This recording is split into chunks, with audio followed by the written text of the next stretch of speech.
대표와 함께하겠습니다. 저희는 주요 경제 지표부터 출발해 보겠습니다. 예.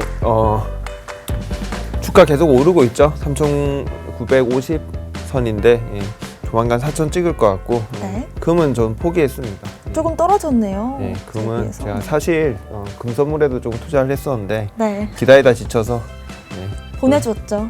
보내고 제가 비트코인을 더 샀어요. 비트코인이요? 예, 비트코인을 더 샀고 네. 유가가 오르고 있고요. 유가 오르는 이유는 뭐 여러 가지가 있는데 유가가 오르는 이유 중에 하나가 저희가 좀 알아야 될 게 네. 미국 그 바이든이 친환경적인 그 정책을 펼치잖아요. 맞습니다. 그래서 에너지 쪽도 뭐 가스나 뭐 석유가 아닌 그런 쪽으로 하시는데 유가가 비싸야지 대체 에너지를 쓰겠죠. 네. 유가가 계속 싸면은 안 쓰겠죠. 네, 기름을 쓰겠죠. 네. 그냥 쓰겠죠. 네. 계속 오르고 있다. 47,720달러다 비트코인은. 네, 이따 자세히 보도록 하고요. 오늘의 코인 주요 암호화폐 시황도 보겠습니다.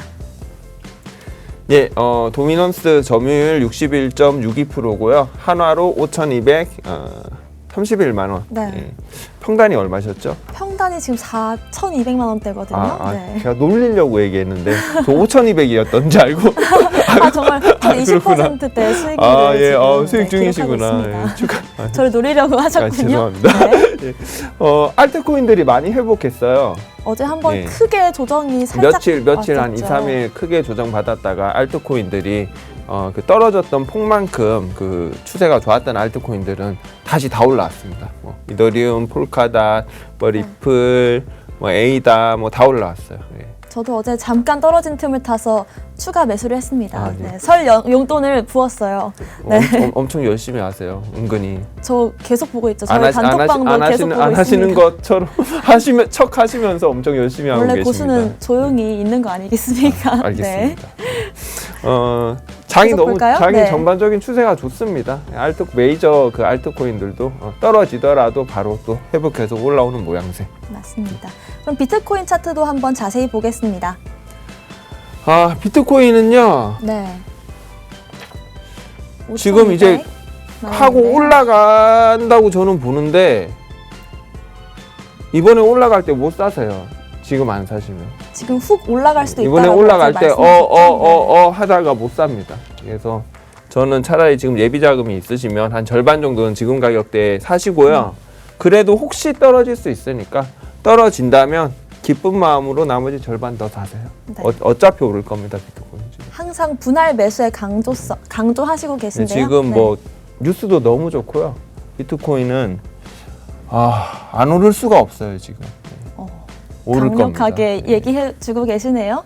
네, 그렇습니다. 이 정도로 정리해 볼까요? 네. 알겠습니다. 저희는 오늘의 시황 살펴봤고요. 오늘의 코인 이슈도 짚어보겠습니다. 첫 번째 이슈입니다. 미국 시장 비트코인 ETF 출시에 청신호가 들어왔다고 하는데요. 킬버그는 올해 승인될 것이다. 이렇게 말했습니다. 어떤 이슈인가요? 예. 제가 어제 또 그 다른 좀 지인분하고 여기에 대해서 토론을 개인적으로 되게 많이 했는데 네. 이제 내기를 했어요. 제가 올해 안에 안 되면은 네. 뭘 어떤 걸 하겠다. 보셨나요? 아무튼 큰 내기를 했거든요. 네, 올해 안에 알겠습니다. 돼야 됩니다. 돼야 되고 전 될 거라고 봐요. 올해 안에요. 예. 빠르면 뭐 중반에 될 수도 있고 늦어도 올해 안에 된다라고 보고 얼마 전에 캐나다는 ETF를 지금 이미 출시를 했죠. 출시했죠. ETF가 출시되게 되면 저희가 비트코인에 투자하는지조차 모르는 사이에 비트코인에 투자를 하게 돼요.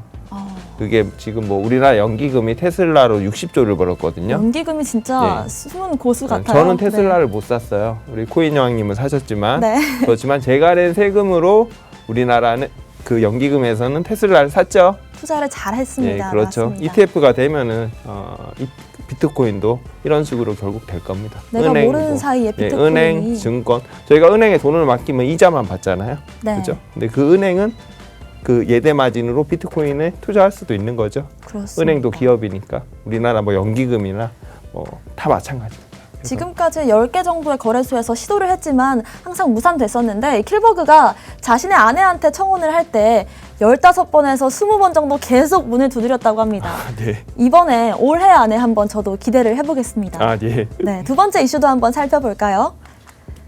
비트코인 랠리는 미국의 패권이 흔들리고 있다는 신호라고 합니다. 좀 해석을 해주실까요? 패권이 어느 정도 흔들리곤 있죠. 미국이 지금 1위 국가긴 하지만 계속된 양적 완화로 2008년 이후로 계속 양적 완화를 했죠. 네. 돈을 계속 찍었죠.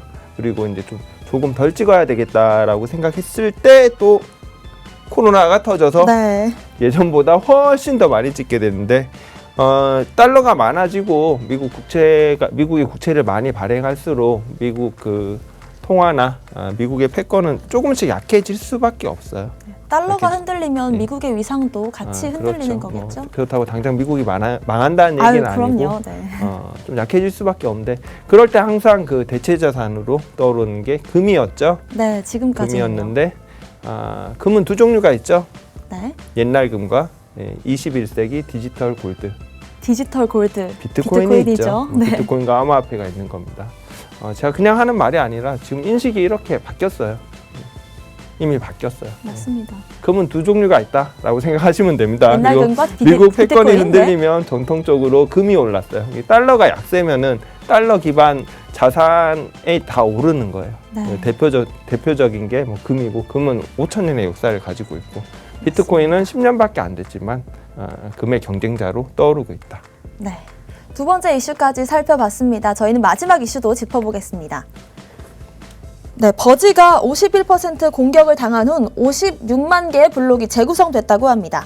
어떤 이슈인가요? 조금 악재인 것 같기도 하고요. 악재죠. 네. 네, 악재고요. 그 POW 방식의 그 합의 알고리즘을 사용하는 채굴이 되는 코인들은 네. 51% 어택이라는 큰 리스크가 존재해요. 이게 어떤 거냐 하면은 네. 예를 들어서 비트코인 채굴기가 전 세계에 100대가 있다. 동일한 채굴 성능을 가진 채굴기가 100대가 있다라고 했을 때 제가 51대를 가지고 있으면 비트코인 그 장부를 제 마음대로 조작할 수 있습니다. 조작이 가능한가요? 가능하죠. 네.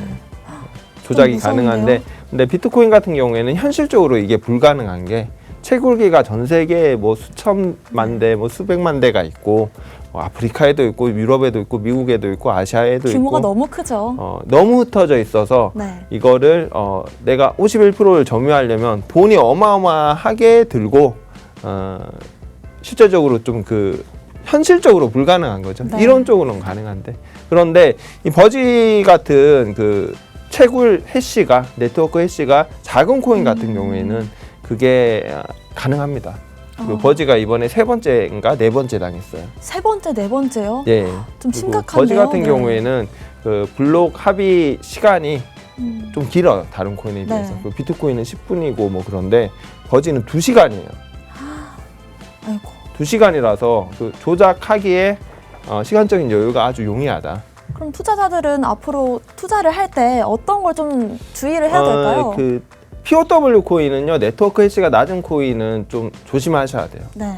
이더리움 클래식도 많이 당했거든요. 이클이요, 네. 이클도 상당히 그 브랜드는 높은 코인인데 채굴 해시는 네트워크 난이도를 항상 보셔야 되고, 얼마 전에 그 화제가 된 그 레이븐 코인 같은 경우에는 가격이 오르면서 네트워크 해시가 따라 붙죠. 네. 예, 같이 올라야 돼. 같이 올라야 정상입니다. POW 방식인데도 네, 항상 주의할 그렇고 점까지. POS 코인은 여러 가지 좀 사실 볼 건 많은데 저는 좀 노드가 좀 많이 분산돼 있는 게 안정적이지 않나 그렇게 생각합니다. 알겠습니다. 투자하실 때 유의할 점까지 짚어주셨습니다. 저희는 오늘의 이슈까지 살펴봤고요. 자리를 옮겨서 더 많은 얘기 나눠보도록 하겠습니다. 오늘의 코인 가자!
결국 사람이 중요하다라는 모토로 업계의 CEO나 개발자분들을 스튜디오에 모셔서 그들이 추구하는 블록체인 철학과 기술, 또 신념들을 핵심 질문 10가지로 명쾌하게 풀어보는 블록체인 Q10 시간입니다.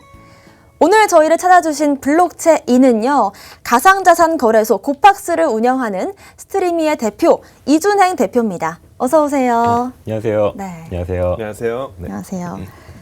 네, 오늘 저희 이 대표님을 모시게 돼서 정말 영광인데요. 감사합니다. 오늘 바로 본격적으로 블록체인 Q10 시작해 보도록 하겠습니다. 퀘스천 넘버 1입니다. 제가 대표님의 이력을 쭉 보다 보니까요, 하버드에서 역사학을 전공하셨다라는 게 먼저 눈에 들어왔거든요. 역사학을 전공하셨는데 또 블록체인 업계에서 일하시는 게 좀 특이하기도 합니다. 근데 졸업하시고 나서는 처음으로 어떤 일을 하셨나요? 처음으로는 맥킨지라는 컨설팅 회사가 첫 직장이었고요. 네, 맥킨지요. 네. 졸업하고 한 1년 동안은 뭐 좀 여행도 하고 뭐 시험 공부도 하고 뭐 이것저것 좀 탐색하는 시간 갖다가 어떻게 하다 보니까 이제 맥킨지에 딱 들어가게 됐고, 근무하는 시간이 뭐 한 2, 3년 그렇게 길지 않았는데요. 네. 근데 뭐 짧은 기간 동안 뭐 다양한 나라들의 뭐 다양한 섹터들 경험하면서 아, 세상에 할 일이 진짜 많구나, 뭐 그런 거 배우는 시간이었던 것 같습니다. 네. 하버드생도 다르지 않네요. 네. 저도 약간 뭔가 동질감을 느끼기도 하고 외고 출신이시라고 들었습니다. 네, 맞습니다. 문과생이신데 네. 비트코인은 조금 문과생과는 거리가 멀다라고 개인적으로는 생각하는데 네. 어떻게 처음 인연을 맺게 됐고 또 첫인상은 어땠나요?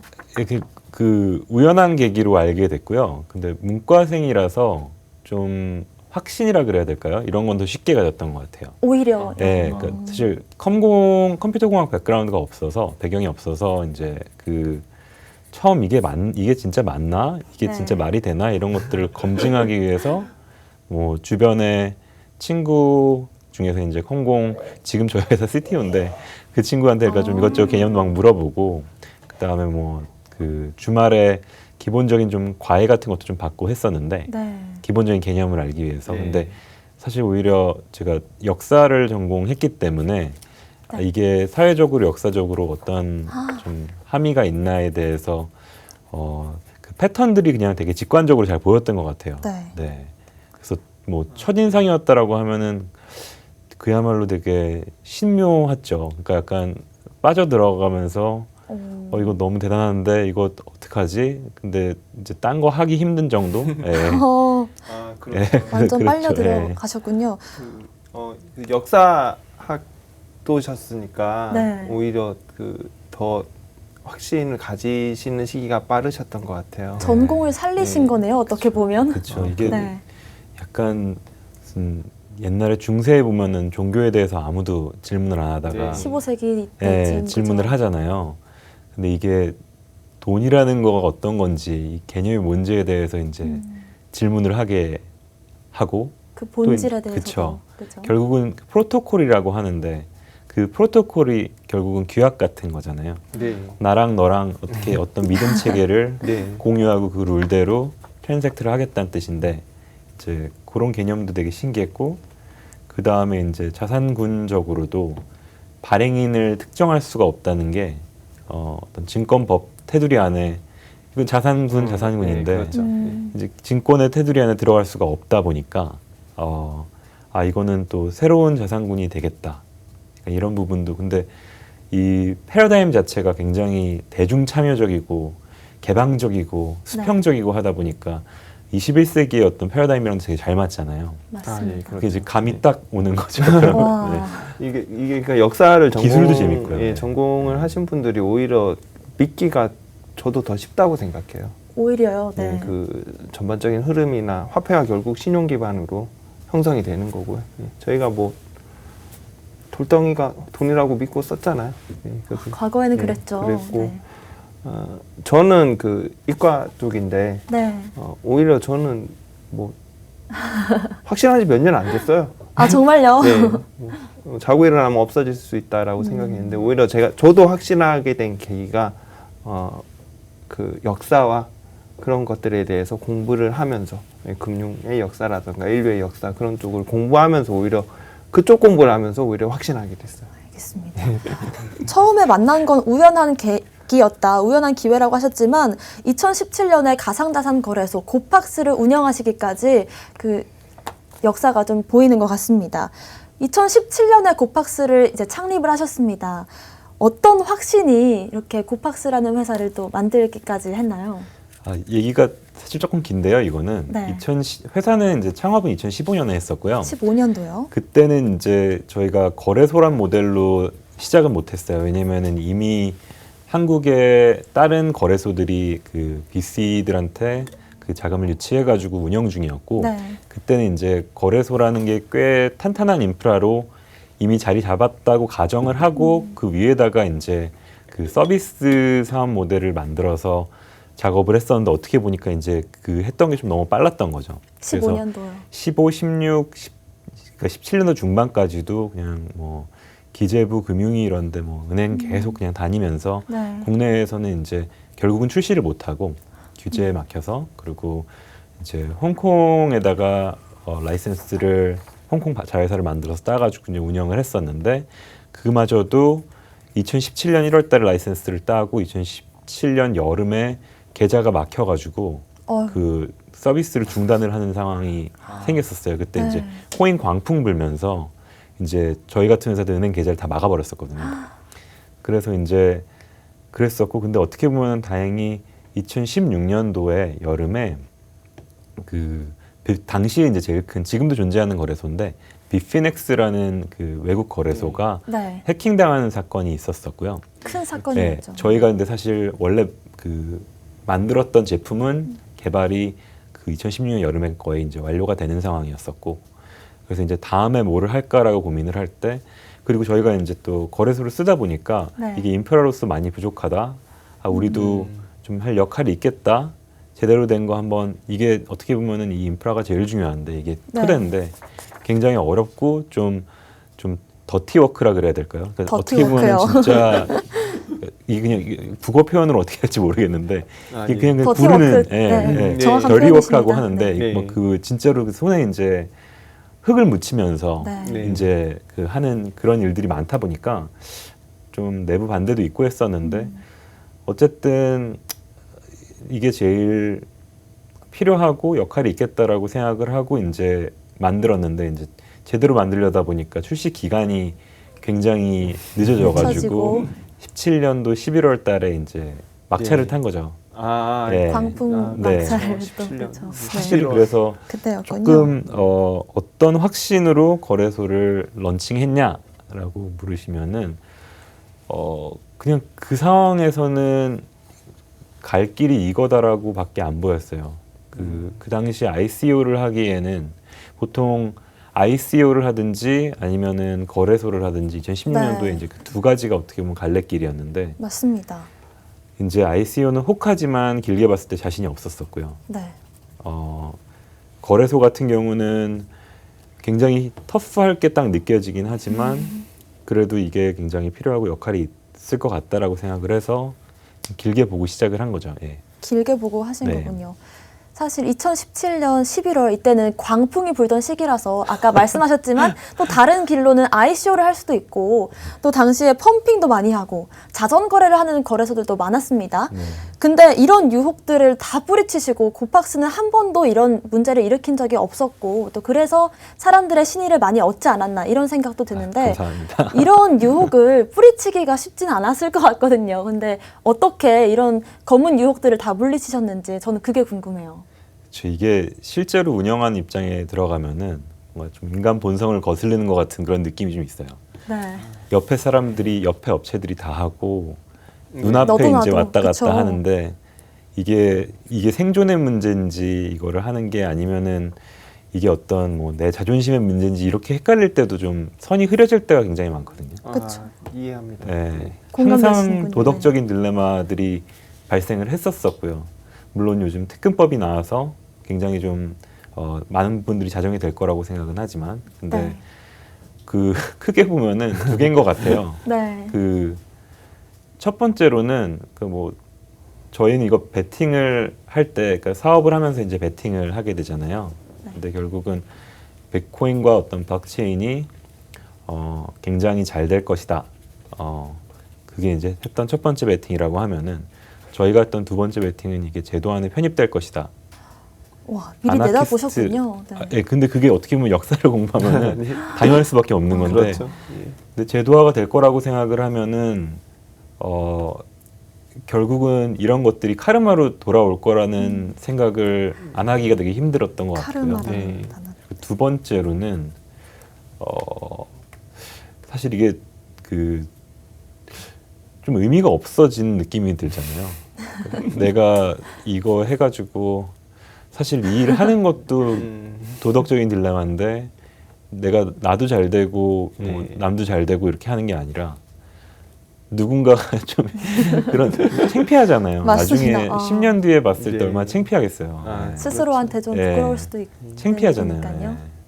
그런 거죠. 이제 그 이쪽에서 오랫동안 뭐 사업이나 비즈니스를 하시는 분들의 네. 이 다 가지고 있는 그 복합적인 감정 같아요. 사실 사기꾼들은 1, 2년, 2, 3년 하고 떠납니다. 금방 또 네. 사라지는군요. 빨리 도망가야죠. 잡히기 전에. 예, 빨리 도망가야죠. 예, 흔적 지우고 빨리 도망가야 되는데 그런 생각 많이 들어요, 저도. 네. 대표님도 좀 그런 네, 경험이 정말 많이 있으신가요? 들어요. 예, 정말 많이 들고 자괴감이나 네. 그 아까 더티 게임이라고 하셨는데 더티 게임, 네. 더티 워크. 네. 공감하고요. 또 카르마라는 말씀하셨어요. 네. 제가 어렸을 때 그 카르마라는 PC 게임을 되게 감동 깊게 했었는데 카르마가 정말 좋은 말이잖아요. 네. 네, 돌아옵니다 결국. 돌아온다. 예. 그래서 대표님도 유혹을 다 뿌리치고 계시는 거잖아요. 저도 그런 뭐 한 이유에서. 10년 있으면서 이렇게 얼굴 까고 데일리 방송을 할 수 있다는 건 제가 뭐 어디 가서 욕 먹을 짓은 안 했다. 맞습니다. 저는 그 자부심 그렇게 하면서도 당당하게 돈을 벌 수 있다. 네. 라는 걸 말씀드리고 싶습니다. 저도 정말 저도 잘못한 건 없지만 괜히 좀 부끄러워지기도 하고 그런 것 같습니다. 지금은 고팍스가 세계적으로 인정받는 거래소입니다. 하지만 창립 당시 얘기를 들어보니까 초창기에는 좀 애로사항들도 많이 있었을 것 같아요. 큰 애로사항이 있었다면 어떤 게 좀 있었나요? 지금 좀 그때 생각하니까 웃음이 나오시나 봐요. 제가 너무 많으시죠. 뭐. 이거 어떻게 다 게임이라고 말하나. 적어놓고 네. 이게 dirty work 그러니까 제가 얘기했는데 단어를 쓰리- 이게 헷갈렸네요. 네. 정말 다예요 이게. 이게 전선이 굉장히 넓습니다. 네. 거래소라는 게 특히 이제 사회적인 어떤 평판 자체가 굉장히 안 좋아가지고 그것도 굉장히 힘들었고요. 그러니까 예를 들면은 뭐 규제기관이라든지 어쨌든 책임지는 건 거래소거든요. 여기서 네, 맞습니다. 그 정말 다양한 이해 당사자들을 그 대면을 해야 됩니다. 그래서 뭐 법 집행 기관들도 대면을 해야 되고요. 그러니까 뭐 정부 부처만 해도 되게 다양한 부처들을 그 인게이지를 할 수밖에 없고 그 다음에 이제 뭐 사실 이런 말하면 이미지가 어떻게 될지 모르겠지만 네, 편하게 얘기해 주세요. 또 고객들 중에서 돈 세탁을 하려는 고객들도 많이 있습니다. 예. 그럼 이제 그런 분들이랑도 전쟁을 해야 되고요. 네. 예. 특히 이제 이게 잘못되면은 이게 문제가 생기니까 네. 그리고 이제 해커들도 24시간 공격을 합니다. 이게 뭐 보면은 진짜 뭐 가끔씩 북한 IP 이런 것도 나옵니다. 걔들도 사람이라서 이제 네. VPN 접속하는 걸 까먹고 이제 가끔 잊어버리고 그들이 있는데 예. 그러니까 보면은 그 거기다 이제 경쟁도 있고 하다 보니까 그러니까 전선이 엄청 넓은 거죠. 맞습니다. 예. 그리고 뭐 이제 좀 신생 블록체인들 같은 경우는 연동시키려고 하면은 불안정하고 불안정하고 이슈도 많이 생기고 하다 보니까 거의 뭐 정말 그 전선이 정말 넓습니다. 공감을 많이 하게 되네요. 네, 서로. 네. 말씀 듣다 보니까 네. 정말 힘드시겠다. 전쟁입니다. 그러니까. 말만 네. 들어도 진짜 가슴이 좀 옥죄어 오는 그런 느낌도 예. 있습니다. 그럼 반대로 저는 개인적으로 궁금한 게 이럴 땐 좀 뿌듯했다 하는 순간도 있었을까요? 아 뿌듯했다요. 네. 글쎄요. 내가 일단은 이 일하기 참 잘했다. 애로사항은 바로 나오셨는데 어떻게? 이 방송 이러면 안 되는데. 대본에 없는 질문에서 혹시 비트로드님은 저요. 뿌듯했던 순간, 뿌듯했던 순간. 사소한 것도 네. 괜찮습니다. 이런 질문이 가장 어려운 것 같아요. 사실 힘든 얘기는 뿌듯했던 오래 순간. 기억에 남는데 일단 그 개인적으로는 그 소비자 측면에서는 아직은 갈 길이 너무 멀어서 아직은 만족스럽다고 말하기가 너무 어렵고요. 네. 근데 이제 시작이고 나중에는 이제 소비자들한테도 정말 큰 가치를, 그러니까 나도 만족스러울 정도로 하는 게 일단 목표고요. 내부적으로는 저희 이제 직원들이 회사 다니면서 만족하는 모습들을 와. 봤을 때 아, 그럴 때 되게 뿌듯한 것 같고요. 그리고 이제 그 어떻게 보면은 전쟁을 같이 이제 몇 년 동안 네. 수행하면서 네. 같이 있으신 분들 같은 경우는 정말 전우회가 전우회 같은 게 좀 생기네요. 있거든요. 아, 네. 네. 그래서 그렇죠. 이제 그러면서 또 좋은 분들도 들어오고 이럴 때 굉장히 좀 뿌듯함을 많이 느낍니다. 네. 네. 뿌듯했던 저도 순간이 뿌듯했던 거. 많으셔서 다들 네. 고민이신 것 같아요. 네, 전 혹시- 요즘입니다. 어. 요즘 가장 뿌듯해요. 예. 저도요. 아니, 네. 뿌듯해요. 예. 저도- 코인 형이 네, 노래 저도 듣는 재미로 진짜. 살고요. 그래도 30대를 좀 많이 코인 쪽에 보냈었는데 제가 생각했던 가치가 증명이 되는 시기가 요즘인 것 맞습니다. 같아서 뿌듯합니다. 네. 블록체인 Q10 오늘은 스트리미 이준행 대표와 함께하고 있습니다. 퀘스천 넘버 6입니다. 고팍스는요 현재 세계가 인정하는 한국 최고의 거래소라는 슬로건을 사용하고 있는데요. 그럼 고팍스의 강점 많은 분들께서 이미 알고 계시겠지만 자랑하실 수 있는 시간을 한번 가져볼까 합니다. 너무 많겠지만 몇 가지만 좀 강점을 알려주시면요. 그냥 한마디로 보면은 좀 길게 보고 한다는 게 제일 큰 장점인 것 같고요. 네, 계속 강조하시는 예, 내용이네요. 좀 롱텀으로 보고 한다는 거에서 나오는 게 그러니까 결국 그래서 좀 기본기에 충실한 편이라고 생각을 하고요. 네. 그래서 그런 부분들이 특히 뭐 어떤 보안이라든지 아니면 어떤 시스템 안정성이라든지 뭐 이런 부분들에 대해서 뭐 투명성이라든지 이런 거에 대해서 이제 그 뭐 해외 레이팅 기관들한테 좋은 평가를 받는 것들이 그런 부분이라고 생각을 하고요. 그리고 또 좀 오랫동안 했고 국내에서는 어떻게 보면 저희가 그 이 업계 약간 1세대거든요. 그 맞습니다. 당시에 한 5손가락 안에 들었던 것 같은데요. 네. 그러다 보니까 이제 오랫동안 그 글로벌 업체들이랑 좀 굿윌이 많이 쌓인 것 같아요. 그래서 그런 것들이 어떤 좀 강점, 그러니까 글로벌하게 움직일 수 있는데 어떤 가교 역할 같은 거 잘 할 수 있을 것 같다. 네. 뭐 이런 부분들이 좀 강점이 아닐까라고 생각을 합니다. 네. 네. 순간순간 이런 유혹들에도 흔들리지 않고 롱텀으로 항상 보시면서 역사적인 관점에서 고팍스를 운영하고 계신 게 느껴집니다. 퀘스천 넘버 7입니다. 최근 고팍스에서 출시한 고파이라는 상품 가상자산 예치 서비스인데요. 많은 분들께서 관심을 갖고 큰 화제가 되고 있습니다. 어떤 상품인지 시청자분들께 좀 소개를 해주시면 좋을 것 같아요. 아, 예, 이거 예치 상품이고요. 네. 그 얼핏 보면 약간 머니마켓 상품 약간 이런 느낌인데요. 네. 예, 그 예치를 하면은 연리 한 7% 정도 낮아질 수도 있고 연 높아질 수도 7%요? 있는데 그 정도 이제 리턴을 돌려드리는 그런 상품이고요. 이제 뭐 제네시스 같은 해외에서 제일 큰 어떤 프라임 브로커들이랑 네. 이제 어떤 일종의 파트너십하에 지금 제공하고 있는 그런 상품이고요.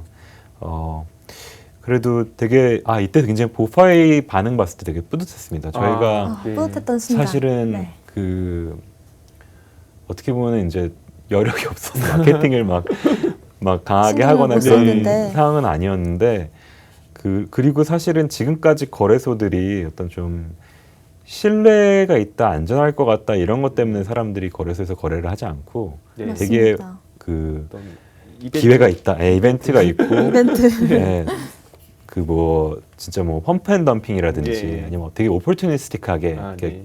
어떤 그런 것들이 있을 때 네. 이제 많이 들어가고 그리고 그런 데서 잃어도 이거는 내 탓이다 업체 탓이라기보다는 내 탓이다 약간 이러고 넘어가는 현상들이 굉장히 네. 많은데 아직은 인프라도 제도도 없고 비성숙한 시장이다 보니까 그런데 그 아무래도 이제 내 비트코인을 예치하고 내 이더리움을 예치하는 이런 서비스 같은 경우는 확실히 신뢰가 되게 중요하구나라는 생각을 했고 저희가 마케팅을 그렇게 한 게 아닌데 짧은 시간에 뭐 몇백억이 모이는 거를 보고 우와. 사실은 되게 몇백억 어치의 네. 그 코인들이 모이는 걸 보고 아 그래도 이 업계 내에서는 나름 신용을 많이 쌓았구나 인정을 받고 이런 부분들이 네. 되게 좀 네. 네, 굉장히 좀 뿌듯했습니다. 네. 말씀을 듣다 보니까 최고의 마케팅은 최고의 상품이 곧 최고의 마케팅이 아닌가 이런 생각이 그렇죠. 듭니다. 네. 그럼 수익을 제가 개인적으로 궁금한 게 연 7%의 7%? 수익을 아, 네. 어떻게 돌려받는 건지 비트코인으로 받게 되는 건가요? 네, 비트코인으로 아, 받게 됩니다. 비트코인으로 네. 받게 되는 거죠. 관심이 가는데 저도 한번 네, 자세히 알아보겠습니다. 그 비트코인을 여러 가지 코인을 맡길 수 있는 건가요? 일단은 이제 안정적으로 나와 있는 네. 상품이 이제 비트코인이랑 네. 그러니까 이더만 이더리움. 있는 네. 상태고요. 네. 이제 뭐 제네시스라든지 이제 저희 그 외국 그 기관들 프라임 브로커들이랑 네. 얘기를 하면서 뭐 안정적으로 거래 상대방 리스크 없이 그 제공할 수 있는 것들이 늘어나면은 그 상품 제공 어퍼링을 좀 늘려나갈 생각입니다. 아, 네. 고파이 모바일 앱에서 확인 가능하다고 하니까요. 많은 분들 관심 가지실 거라고 믿습니다. 블록체인 Q10 퀘스천 넘버 8입니다. 올 3월부터 특금법이 시행이 됩니다. 이 특금법이 시장에 어떤 영향을 미칠 건지 많은 분들께서 궁금하시는데요. 대표님의 생각은 어떤지 좀 듣고 싶습니다. 아 정말 다행이죠. 네. 네.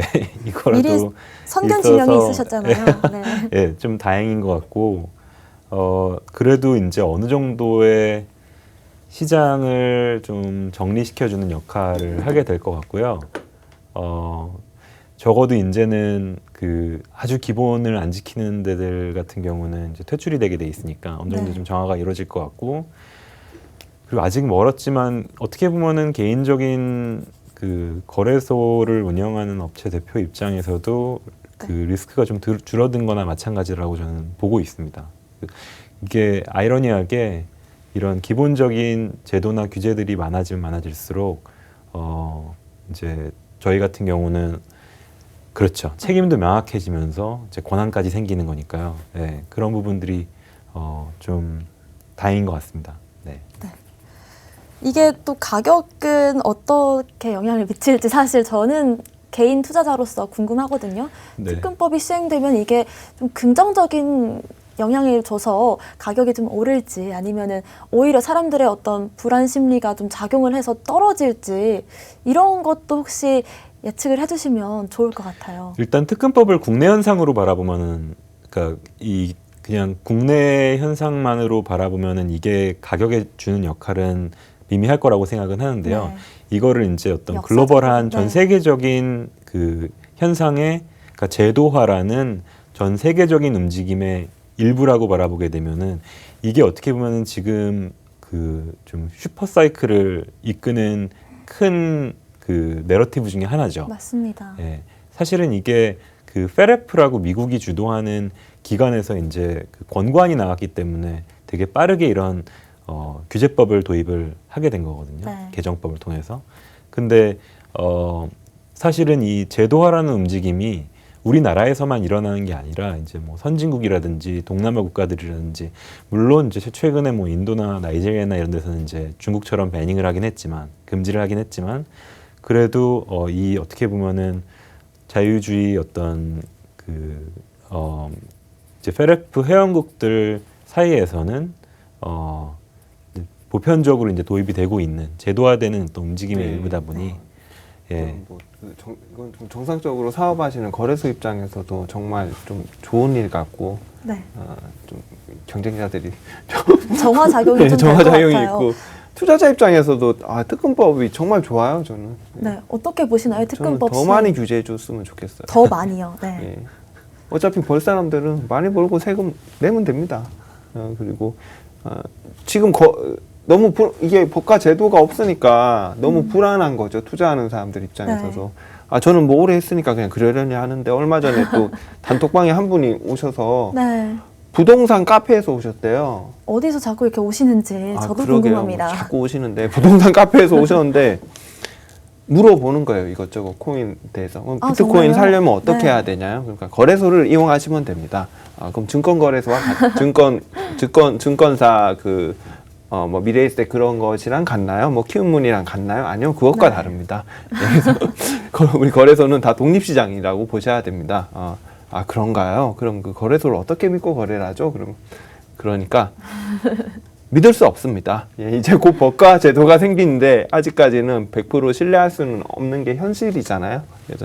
그러니까 이게 금융업도 아니고 통신판매업이고 그러니까.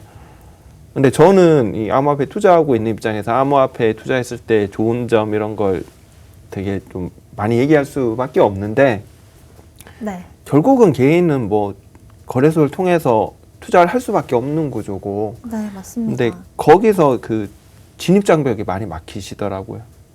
뭐 주식 하시던 분도 그럴 거고 부동산 하시던 분들도 그러실 것 같아요.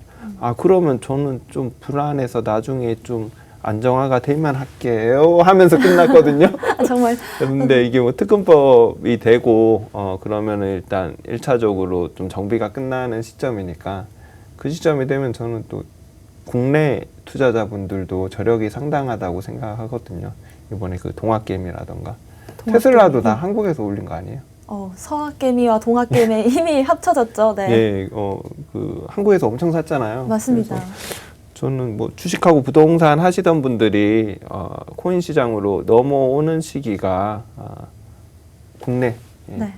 저희 김프 역부 배웠죠? 네, 예, 배웠죠. 그 역부가 해석 코인이요? 역부가 이제 뭐 다시 안 나타나는 시점이라고 보고 그런 시점에서 봤을 때 저는 특근법이 그 사업자분들한테도 좋고 투자자분들한테도 좋다. 되게 좋은 상황 같아요. 저는 부동산 카페에서 오셨다고 해가지고 광고하러 오신 줄 알았는데 그게 아니라 궁금한 게 투자하러, 많으셨나 봐요. 예, 물어보러 오셨. 그만큼 부동산과 주식 시장에 계시던 분들이 이렇게 코인 투자에 좀 관심을 가지시는 것 같습니다. 아, 예, 그런 네. 것 같고요. 대표님은 투자를 혹시 뭘로 시작하셨나요? 어떤 걸로요? 어떤 투자요? 네, 저는 뭐 이렇게 코인으로 좀 시작해서 되게 보수적으로 그냥 접근만 하다가 네. 코인으로 시작해서 뭐 또 하다 보니까 뭐 주식도 하고 뭐 여러 파생 상품도 하고 뭐 그러고 있는 안 하시는 게 상황인데. 없으시잖아요. 처음 했던 투자는 주식이고요. 아, 네. 그러세요. 예. 그 2008년도에 그 네. 군대를 조금 늦게 갔는데 그때 네. 이라크를 갔다 왔었어요. 네. 네. 그때 보험금으로 이제 돈을 받았었는데 그때 우와. 금융위기가 딱 터졌었거든요. 아, 2008년 8년에 딱 시기가 그때 예. 그냥 그때 받은 돈을 다 넣었었어요. 주식에. 그래서 터지기 전에. 그러니까 터지고 나서요. 아, 그때 잘하셨네. 기록한 다음에 바로 넣고 음. 이제 그게 첫 투자 시작이었습니다. 그럼 코인은 언제 처음 투자하셨나요? 코인은 14년에 처음 알게 돼서요. 예. 14년 말부터 뭐 좀 적금 붓듯이 이제 조금씩 네. 조금씩 계속 넣었었습니다. 적립식 투자 적립식 투자. 어제 방송에서 얘기했던 적립식 네. 투자에 레이븐 적금, 비트코인 예. 적금 이런 게 비트코인 있는데 적금. 그럼 대표님께서도 좀 적금식으로 이제 차곡차곡 모아가시는 스타일이신가요? 원래는 그냥 뭐 하나 딱 그 판단이 되는 게 있으면은 네. 그러니까 질문을 많이 하고 납득이 되면은 넣고 오랫동안 좀 까먹는 스타일인데요. 네.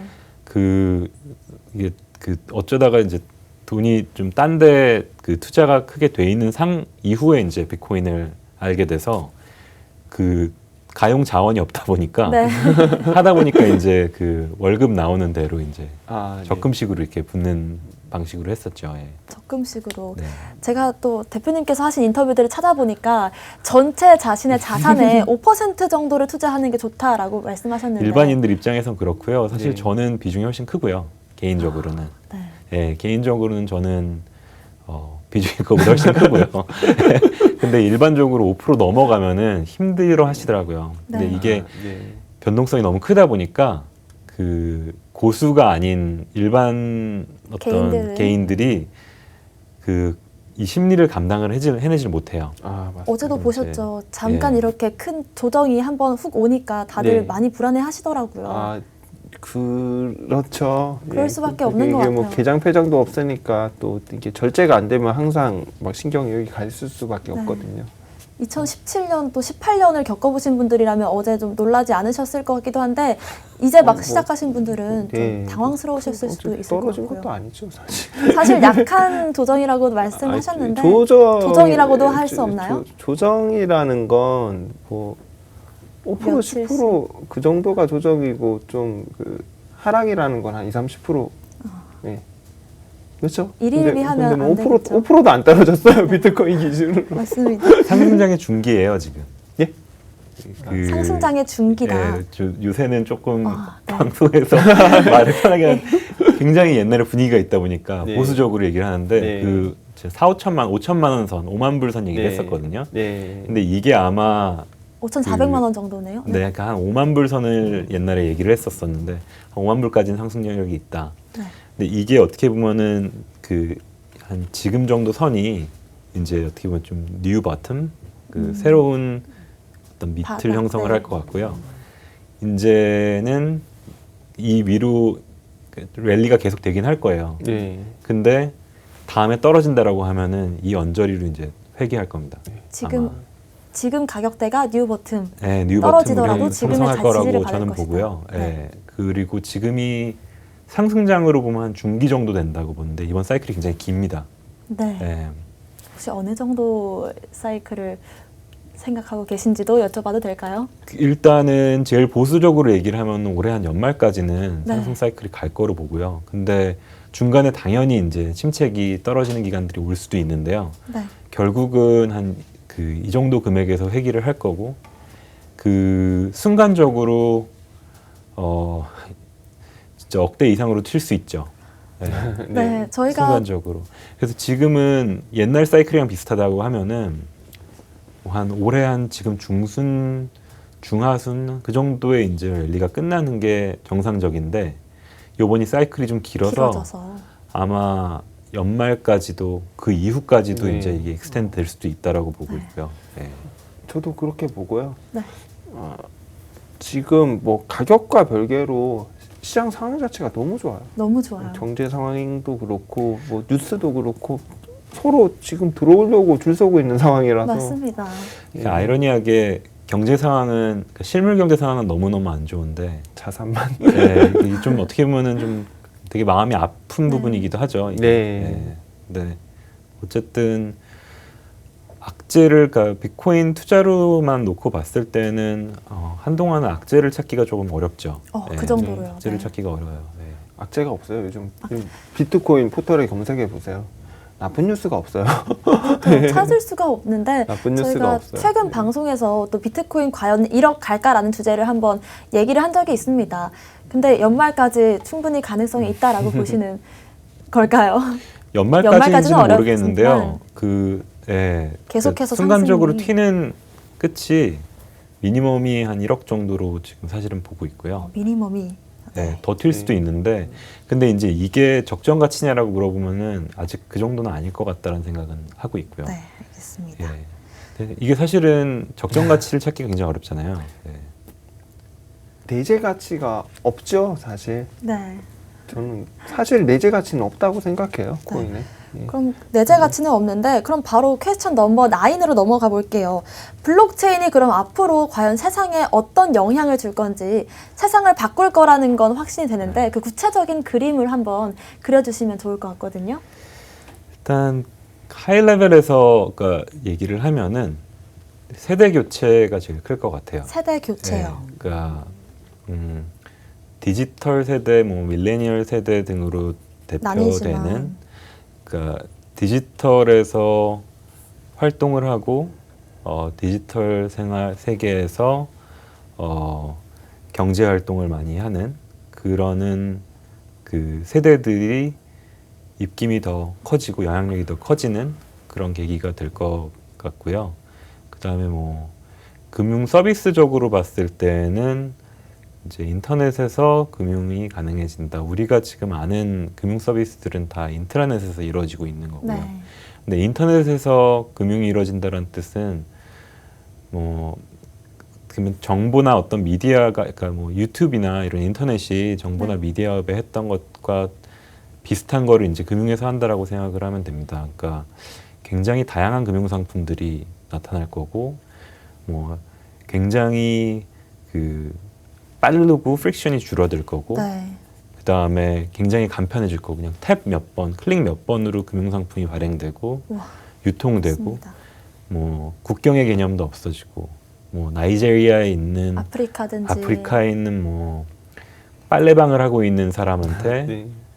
한국에 있는 어떤 작은 김아무개 씨가 김아무개 씨가 뭐 투자를 해가지고 그걸 볼 수도 있고 그런 세상들. 그러니까 근데 뭐 유튜브만 봐도 알잖아요. 이게 네. 장점은 이게 엄청 니시 마켓에 하는 컨텐츠들도 생산이 되고 잘 먹히고 이런 것들이 유통이 되고 하는 굉장히 어떤 컨텐츠 다양성 측면에서의 엄청난 획기적인 발전이 있었다라고 하면은 또 동시에 이제 가짜 뉴스도 네. 많고 이런 것처럼 페이크 뉴스가 중간에 이제 많죠. 컨트롤이 없어지니까 그런 위험성들도 분명히 존재를 하게 되는 거고요. 근데 이제 뭐 좋냐 나쁘냐라고 얘기를 하면은 좋게 만들어 가는 게 이제 업계에 있는 사람들이랑 규제 당국이랑 연대서 해나간 역할이라고 생각을 하고 네. 더 중요한 질문은 이게 막을 수 있는 트렌드냐 없는 트렌드냐가 제일 중요한 질문인 것 네. 같고요. 답은 예, 좋게 될 수도 있고 나쁘게 될 수도 있는데 좋게 만들어야 되고 네. 왜냐하면 막을 수가 없으니까 그냥 이게 기본적인 그냥 입장이라고 생각하시면 될 것 같습니다. 네, 마지막에 이제 업계에 있는 사람들 또 그런 분들이 하는 역할이 중요할 것이다라고 하셨는데 그럼 거래소와 또 관련 사업들을 하시는 CEO의 입장에서 앞으로의 행보 또 계획 이런 것들이 궁금합니다. 네,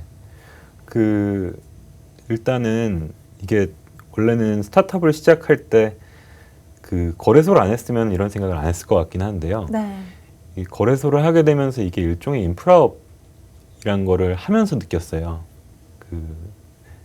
좀 금융업이랑도 비슷하고요. 네, 인프라업, 금융 인프라업이라고 얘기를 하는 게 되게 적절한 것 같은데 그렇게 되면은 결국은 다양한 이해 당사자들이랑 계속 소통을 해나가면서 네, 뭐 운영적인 측면뿐만 아니라 서비스적인 측면뿐만 아니라 이제 제도적인 측면에서도 다양한 의견들을 개진을 하고 얘기를 하면서 좋은 룰들, 좋은 토양을 만드는 역할을 이 산업이 꽃피울 수 있게 좋은 토양을 만드는 그런 역할을 해야 된다고 생각을 하고 있고요. 그래서 네.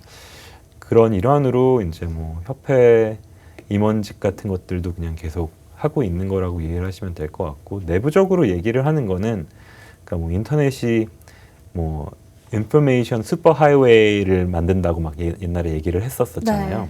네. 뭐 정보에 막 고속도로를 깐다 뭐 네, 이런 하이웨이, 얘기들을 2000년대 고속도로. 초반에 네. 많이들 했었는데 네. 90년대 후반, 2000년대 초반 이거는 어떤 가치에 전 세계랑 연결되어 있는 어떤 그런 슈퍼 하이웨이를 만드는 일이라고 생각을 하고요. 예, 그거를 잘하자 이렇게 내부적으로는 얘기를 하는 그런 상황입니다. 네, 이렇게 소통을 계속해가면서 블록체인 시장의 토양을 만드는 역할을 하겠다라는 포부까지 들어봤습니다. 오늘 블록체인 Q10 10가지 질문들을 한번 나눠봤는데요. 오늘 좀 어떠셨나요? 예, 제 말이 너무 많았던 것 같아요. 아닙니다. 네. 다 하나하나 좋은 얘기를 해주셨는데 네, 들어주셔서 감사합니다. 네. 들어주셔서 감사하다. 네. 오늘 이충 대표님은 한번 얘기 나눠보니까 어떠셨어요? 네. 뭐 저는 이준행 대표님 같은 분들이 마음 놓고 하고 싶은 거 다 할 수 있는 상황이 빨리 됐으면 좋겠어요. 여기 제가 지금 대본을 보니까 마지막 질문이 네, 이 나라 블록체인 발전에 이 공헌을 할 것 대표님, 같으시냐? 저 이준행 대표님이 이 나라 블록체인에 공헌할 걸로 보이시나요? 라는 질문이 있는데 이미 답정 나와요? 공헌하신 이미 겁니다. 이런 분들은 큰 공헌 공헌을. 안 하셔도 돼요. 예, 이미 지금까지 정도를 지키면서 사업을 하신 것 자체가 엄청나게 공헌하신 거고요. 앞으로 이제 하고 싶은 거 다 할 수 있는 법과 제도가 빨리 정비되길 기원합니다. 네. 법과 제도로 이런 분들이 더 마음 편히 일하실 수 있는 상황이 받쳐졌으면 좋겠다라고 하셨습니다. 블록체인 Q10 오늘은 가상자산거래소 고팍스를 운영하시는 스트리미 대표 이준행 대표님과 얘기 나눠봤습니다. 저희는 내일 이 시간에도 더 많은 유익한 정보들로 다시 찾아오겠습니다. 네, 여러분 감사합니다.